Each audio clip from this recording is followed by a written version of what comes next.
Be in it more than any man should be. Despite his less than endearing endearment, ball and chain, Kennedy had seen Clarence and Joan together. She knew they fit. They worked.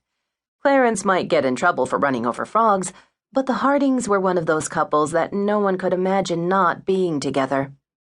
She liked to think her small flower shop helped to keep them that way, together. "One of the vendors I order from had these, and I thought of you when I ordered it." Kennedy reached under the counter and pulled out a small box and slid it across the counter toward the elderly gentleman. Clarence opened the lid and pulled out a frog planter. Now this is just the ticket. The perfect thing to get me out of trouble. You'll stick some plant or something in it for her? "Definitely," Kennedy assured him. Clarence was the kind of customer she liked to think of as job security. "Do you have anything in mind?" He handed her the planter. "Whatever you want, Mayor. Bill me, okay?" "Sure thing, Clarence. I'll deliver it this afternoon."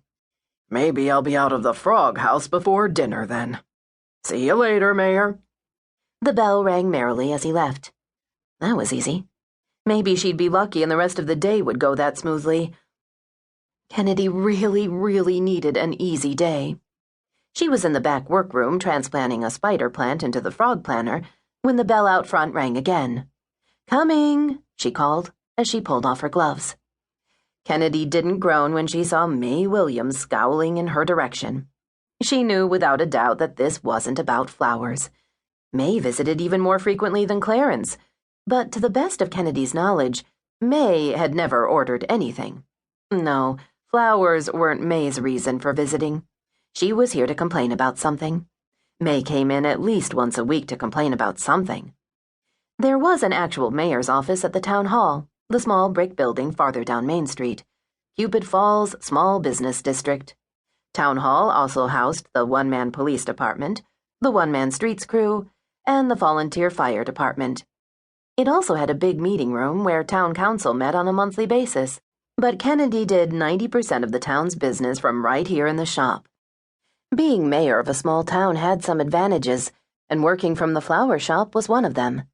She forced her best business smile. "Good morning, May. How are you today?"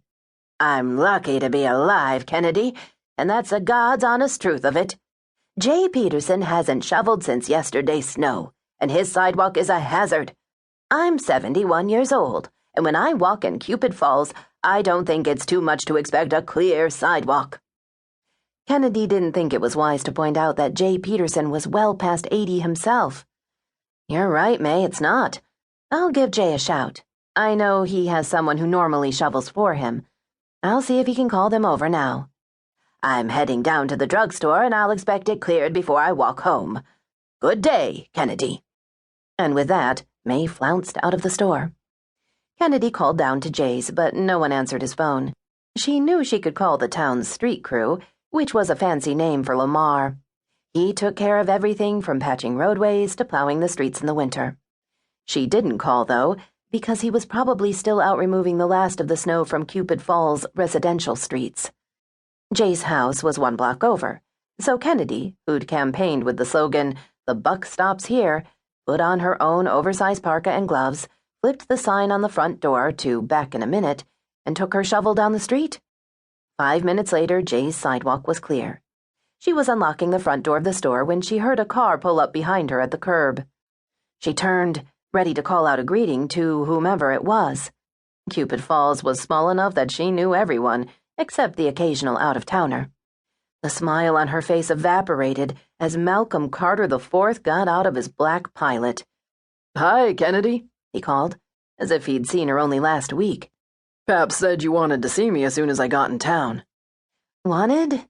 That is not quite how I'd put it," she clarified. "Needed to see you as closer." She opened the door to the flower shop and said, "You might as well come in." Kennedy had known this particular conversation was inevitable, but that didn't mean she was looking forward to it. As Malcolm came in, he seemed to fill the doorway.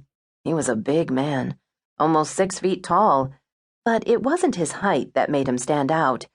He was simply dark-haired, chiseled bone structure, designer suit wearing perfection. Well, not perfection. No, she wouldn't allow herself to think of Malcolm as